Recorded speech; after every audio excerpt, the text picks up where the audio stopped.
the challenge I've always had investing in robotics is a lot of robotic solutions are just over-engineered, and just a ton of time, a ton of money. Keep it simple, stupid when it comes to robotics and autonomy.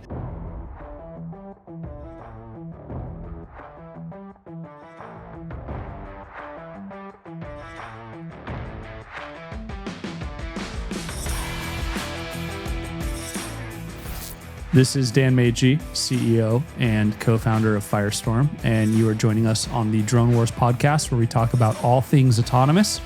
This week, I'm joined by our Series A lead investor, Aaron Jacobson from NEA. Thanks for joining us today. Thanks for having me, Dan. So Aaron has a very interesting background and has invested in a lot of really cool companies that have made a difference in the world. And I think he's going to spend some time today talking about why he decided to get into defense tech. So before we kind of get to that part, Aaron, why don't you tell us a little bit about yourself? Well, thanks, Dan, for having me. And I'm really psyched to be leading the Series A in Firestorm. So psyched I'm actually wearing the gear as we speak. This is the added benefit. You invest in a really great team and company, and you also get some sweet swag to go along with it. Yeah, so real quick, tell you my background. Would love to tell you all a little bit more about NEA. So I am a tech geek at heart. Taught myself how to program, really because I started playing computer games when I was quite young. Yeah. And so I wanted to actually build those computer games. So I taught myself programming. Then I wanted to actually build the computers that played those games. And so that's really took me down the engineering rabbit hole. And so I went to college to Penn to get an engineering degree. And I quickly found out, not only was engineering was intellectually engaging, but for me, technology is really a means to an end. Yeah. It's really about not just what can you build that's really cool and amazing and technically sophisticated, but how can you actually get in the world and make a difference for the better. It really came out of me spending a ton of time working in a robotics lab at Penn on a robot, which was actually funded by DARPA for a variety of use cases, one being first response and scouting. It was a legged robot. Spent a ton of time on working on that robot. We actually tried to commercialize that robot through a startup. This was 2006, so VCs didn't want to fund anything that was related to robotics or defense. Sure. How things have changed. So that really taught me, you also have to have a really amazing market, really amazing team. It's not just about great technology. Yeah. So I got a business degree from Wharton and, knew I had to go to basically the center of innovation for building amazing technology companies, not just amazing technology. And for me, that was Silicon Valley. So I came out to Silicon Valley in 2009. Ironically, I started doing tech M&A. This was the great financial crisis. So I think I just got lucky. There was a firm, Catalyst Partners, which was started in 2008 by a very famous investment banker, Frank Quattrone. So he started a boutique bank, came to Penn because he went to Penn to hire analysts. So I met him, ended up working at Catalyst Partners for 2 years. And then through that, I joined NEA in 2011, which was... it was really my dream job. Actually, I was one of those weird kids that my freshman year after working in this robotics research lab, I knew I wanted to be a venture capitalist. Cool. And so I had an opportunity to do that early on. So I joined NEA in 2011 and as an associate, and was fortunate to have a ton of runway to scale up within the firm. And over time, I gravitated towards the technical side of investing, me being an infrastructure investor. And so I spend really more and more time looking at what started off as enterprise infrastructure and more broadly over time became just infrastructure, enterprise as well as industrial. So touching things like construction, manufacturing, supply chain, as well as now defense. And so I lead the infrastructure side of investing within NEA. So that's my quick background. NEA is a firm, for those of you who haven't heard about us, we're one of the original kind of founding venture firms, founded on the East Coast as well as the West Coast. That's what makes NEA unique. We've been bi-coastal from day one. And we were one of the first firms to actually really scale venture. So first fund was a few $1 million. We now have about 25 billion of assets under management.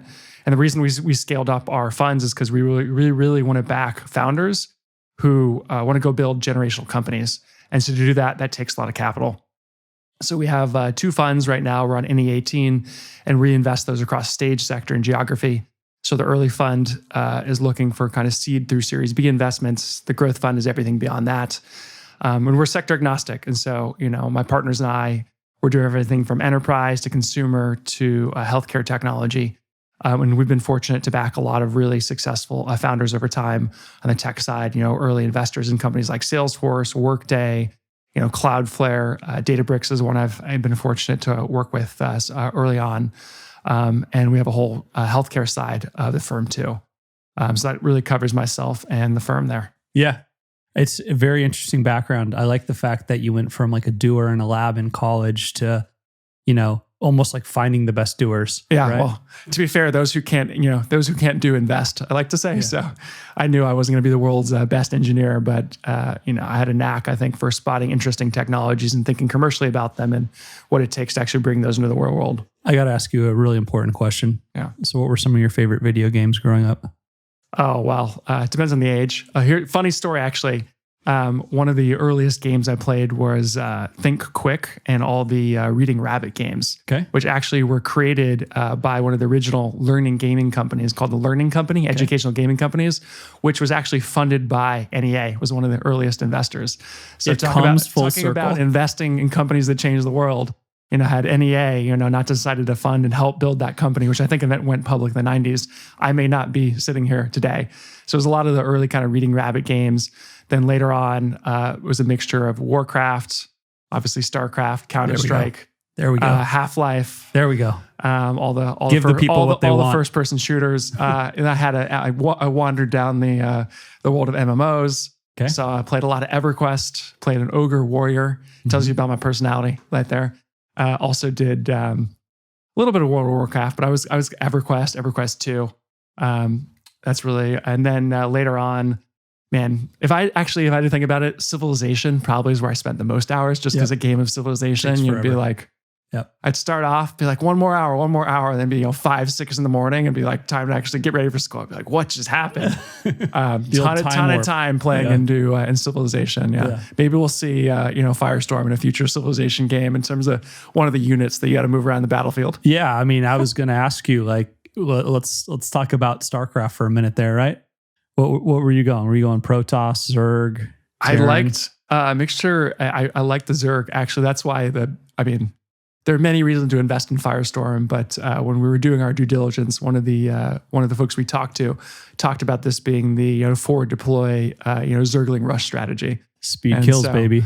I was like, well, all right, there you go. You're talking my language. Yeah, I am so glad that someone used the Zerg analogy for our business. I'm going to use that moving forward because I have actually never heard that, but in my brain, it's always been speed kills, right? Yep. And it's like whatever you can do fastest and iterate, just, man. Yeah, it's you're going to overwhelming the enemy, right? With super cheap, highly attritable, Zerglings, right? So I think that's a good segue into kind of like the broader kind of set of questions I have for you.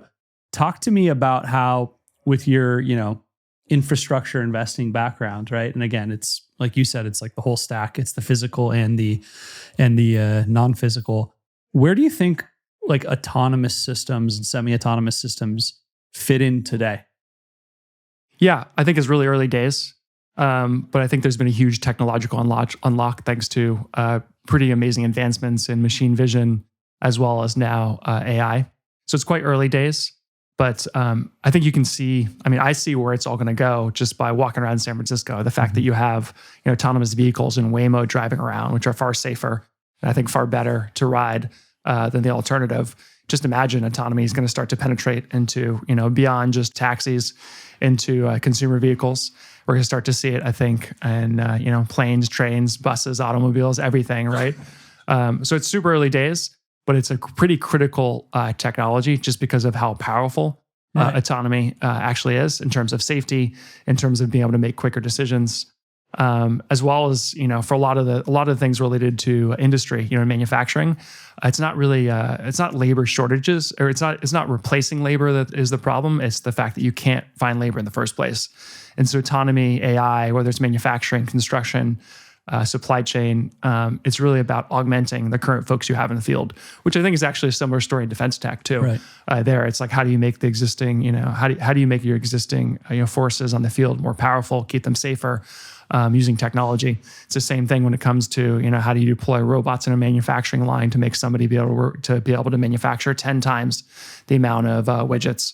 Same thing in the construction or autonomous trucking as well. So how do you think robots will like reshape traditional industries, defense, manufacturing? I'd love to hear kind of broader thesis thoughts. Yeah, I'm a bit of a contrarian in that there's a lot of interest right now around humanoid robots.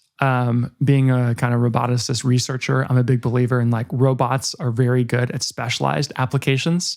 And so this idea that you're gonna have a general purpose humanoid running around, a lot of great robotics applications, you don't actually need legs, like robot for a lot of the, whether it's warehouses, manufacturing, wheels, maybe even a robot that doesn't even need to move around. A person can move it around. That's just fine. And so a lot of the complexity, like the challenge I've always had investing in robotics is a lot of robotic solutions are just over-engineered, and just a ton of time, a ton of money. Keep it simple, stupid when it comes to robotics and autonomy. So I think that I'm more biased towards, things that are designed for the end purpose. Mm-hmm. Hence why I think things around, autonomous drones, certain autonomous types of land vehicles, those are going to be hugely impactful. Mm-hmm. But it's quite early days because, there's still a lot of questions around the technology and the corner cases that need to be worked out. Obviously, anytime you introduce autonomy, there's a lot of regulatory and compliance questions that need to be proven, safety cases that need to be solved. And so I think it's going to be hugely impactful, but it's going to take longer. I think that, when it comes to autonomy, it is probably overhyped in the near term, but underhyped in the long term. And that, I think a decade plus, we're going to see a lot of autonomous systems everywhere, but it's going to take longer to get there than people are expecting. Interesting. And how much does that kind of affect when you like try and pick a winner in the space, right? If you're thinking in, let's call it a 10-year horizon, right? What are the things you look for when you make that investment? Yeah, so we look at, because this is going to be a long-term horizon, we got to figure out where do you think autonomy is going to have a pull to be deployed faster? And I think defense is one of those opportunities, as is manufacturing. Defense is more for geopolitical and the fact that, we now have, we're back to a bipolar, arguably, and maybe even tripolar world. And so we just this is a critical technology to allow us to catch up and stay ahead and provide a deterrent. And on the manufacturing side, or trucking, it just comes back to labor shortages. And so we like markets where there's just a really strong pain point that's going to cause these to be early places that these technologies are deployed.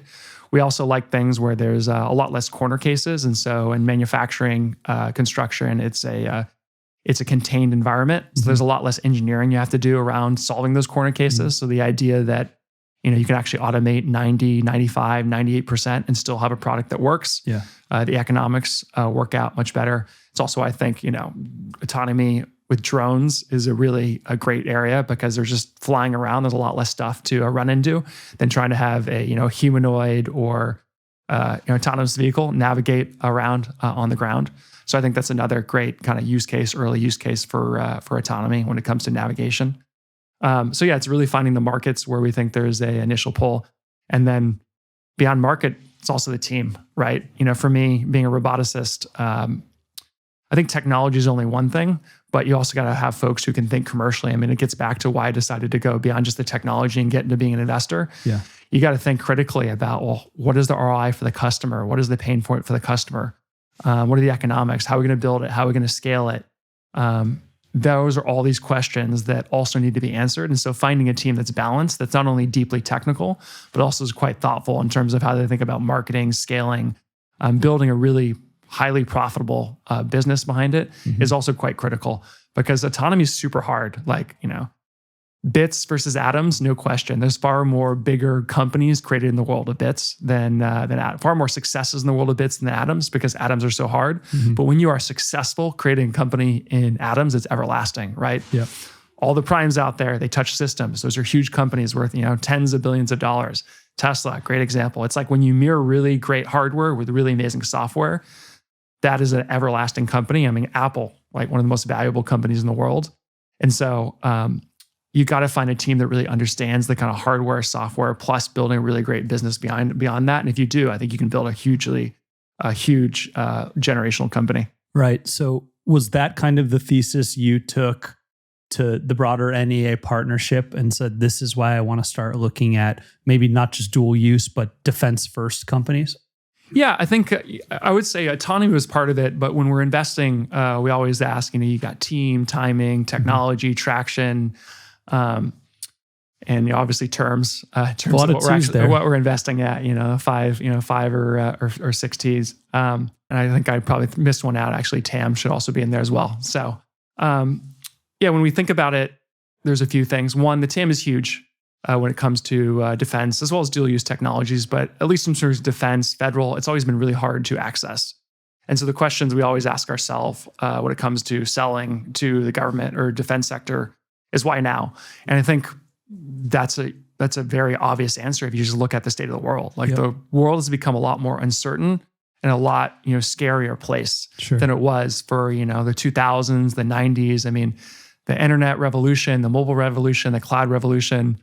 I mean, the U.S. was the dominant global superpower. And, we're seeing, near peers that are now threatening that in terms of economics, politics, as well as military. And so we kind of looked at this and we said, well, the reason this is going to be different is because the U.S. government, the defense sector, our allies, they just have to move faster. Yep. And I hate to think about a world in which they don't.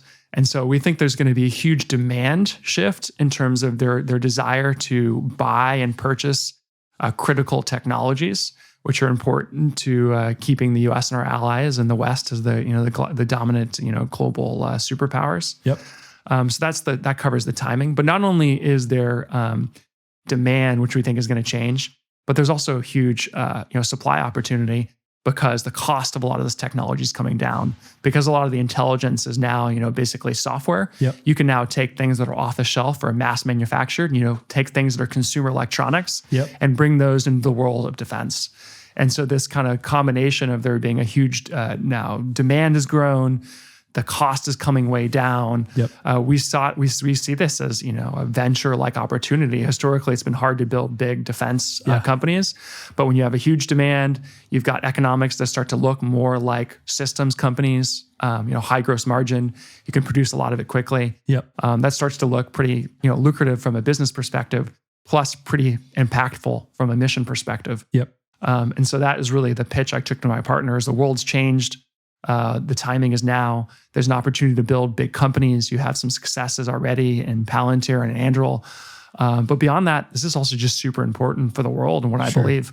For me, kind of getting back to what I said earlier, technology is a means to an end. It's what can you do with that technology? How can you make the world better, safer? And that's a key part of what I think defense tech is going to play. Whether it's Firestorm, a lot of things we invest in. For me, it's all about the deterrent and keeping our troops safe and preventing future conflicts. And so for me, that was another key part of the mission. Right? It's not just we don't only just want to make best in class top tier returns for LPs. We want to do it in the right way. Right. And that mission I saw in terms of helping founders build important defense as well as US companies also resonated with me as well as my partners. That's great. Drone Wars is recorded from Firestorm's global headquarters in San Diego, California. Each episode is filmed inside our X-Cell, a modular industrial-grade manufacturing facility designed to be deployed anywhere in the world within 24 hours for on-demand drone production. Each week on the podcast, we bring you cutting-edge insights from unmanned industry leaders. Listen as they share the breakthroughs and technologies they're working on, the hard lessons they've learned, and the bold predictions about what the next 5 to 10 years in unmanned systems and advanced manufacturing have in store for us. Enjoying the show so far? Then be sure to like and subscribe so you never miss an episode. Now back to the show. What do you wish you knew now? I'm sorry, you knew when you started that you know now. Well, that's easy because I'm a technologist at heart. I overemphasize great technology. I thought the best technology obviously would always win. And that's just not true. Yep. Sadly, especially when it comes to government and defense technology too. You got to have a team that really understands how to scale a great business. You got to have a thoughtful go-to-market. You got to think about the product, the packaging, the pricing. And so, early on as a young associate, I was just focused on the technology and doing a lot of more technical due diligence. And over time, it really shifted to the people. Right. Just spending a lot more time assessing founders, assessing the psychological profile of the founders, the co-founders. Why are they doing this? How are they thinking about, all the different ways this could go wrong, how to mitigate that, all the different ways it could go right. And so a lot of my interest, and the reason I also love investing in early stage companies, because so much time is just talking to the founders about what could happen. And that's really exciting to me. So give me a time machine. I would tell my associate self to read a lot more books on psychology and motivation and business models and go-to-market and sales. Less technology related for sure. No, that's great. Okay, so switching gears again, I want you to kind of, be clairvoyant here. Look into your crystal ball. Where do you think autonomous systems in the defense and non-defense spaces go in the next decade? Where do they go? I mean, that's a big question. I think, defense. I think it's a huge and important ethical question about how autonomous we actually make these systems. Obviously, I think there's huge opportunities for navigation, especially in like GPS denied environments. But ultimately, I think there's an open question as to, are autonomous decisions actually making decisions in terms of pulling the trigger? Right. And that's a really important ethical decision. I think we all need to ask ourselves. And I think as it stands right now, that's not something the DoD wants. Or needs. But I don't think our adversaries think in a similar way. Right. And so I would not be surprised if they don't force that question just in terms of their own capabilities. So, to be honest, I'm still wrestling with that myself because I think that, while it may be an important capability to have, you also start to open up a whole kind of can of worms in terms of what does that actually mean in terms of safety and other risks. Right. And so I myself am still thinking through that. Right. But at least, I trust the folks who are in charge over in the defense sector that it's not certainly something that the world currently needs. So I think that will be, you'll definitely see autonomy penetrate, UAVs, ground vehicle systems. I think it's going to be a fundamental technology. Like I'd be surprised in 5 or 10 years if defense sector is buying systems that don't have call this level 3, autonomy where humans in charge, but, it takes a lot of actions in itself with a human in the loop, just like when you're driving a Tesla down the road. And then beyond that, whether it's manufacturing, construction, there's going to be a ton more autonomy. There has to be, right? Because not only is there kind of geopolitical shift in where we're going to start manufacturing things, but there's not enough labor. And if you want to bring manufacturing back into this country, if you want to build more robust supply chains, you need autonomy. You're going to need a lot more robots. You're going to need a lot more, autonomous trucks. Right. And the only way to keep the cost low without driving, massive inflation and making things in the U.S. is through autonomy. Sure. And make the existing workforce we have more powerful. So 10 years from now, I think autonomy is going to be quite pervasive in key sectors, manufacturing, construction. But it will take longer just because there's still a lot of corner cases that need to be worked out. Because this is just very hard anytime you bring, robotics and autonomy into the real world. Sure. I mean, obviously, there's a lot of road to go down before we actually start figuring out how to deploy these things in mass. Little bit of a different question. Why Firestorm? Man, Dan, it's all about the team. It's just the right answer. You and your co-founders, right? I mean, it's a huge market, right? And it's you guys have been quite thoughtful about the technology. But biggest market, best technology doesn't always win. You need the team that has the X factor. And you guys have inspired us with your mission orientation of the company. You guys have also a very balanced team in terms of you're a serial founder in defense tech. You have a penchant for pain. The fact that you exit a company and you said, "What do I want to do?" Another defense tech company. I admire that because it's hard enough doing a autonomy or robotics company, let alone that's already a hard challenge. Now you also have to go solve the challenge of selling to the DoD and federal government and beyond that. Right. So I have a lot of respect for that. And in Ian, you got an expert in terms of additive manufacturing, and also early employed a bunch of other startups. So we've seen that growth trajectory. And then Chad, you've got an operator. Right? He's the voice of the customer. And so that balanced team really gave us conviction that you guys have the right DNA to go build a really successful, additive manufacturing, autonomy UAV company that sells to defense and also I think beyond. And so I think the team's super important. And then something else that's important given the scale of NEA is also how big can this be? And when we think about investing in defense, it's hard to build a big company that's defense only. But when you do, it more likely than not is going to be a platform and a systems company. If you just look at the companies that have succeeded, or a purely software company like in Palantir. And so we love the platform potential of the technology. You might just be doing UAVs today, but I'm sure there's a ton of additional platforms, parts that you can print, not only for the defense sector, but also I think that there's a ton of interesting applications, whether it's, first response, which is funny because that's where the company I was involved in terms of robotics was actually in. Yep. First response in terms of, disasters and hurricanes and, when you're in short supply of certain things and need to print them. Consumer product or a CPG, there's also a ton of opportunities. And so just this platform technology, if you guys get it right, you're just going to have a huge moat given how hard hardware actually is. And I think that presents for a huge generational company. That's what we want to do. Build something really big. All right. So, Aaron, where can people find you? Yeah, you can find me on Twitter at Aaron EJ. You can also find me on LinkedIn, obviously. We've got a great blog at NEA.com where we write about a lot of our investments. And you can also shoot me an email at ajacobson@NEA.com. He'll forward the bad ones to me to screen. Thanks for listening to the Drone Wars podcast. Each week, we bring you fascinating conversations with leaders shaping the future of air, sea, land, and space technologies. Catch new episodes every Tuesday wherever podcasts can be found. Until then, we'll see you next time.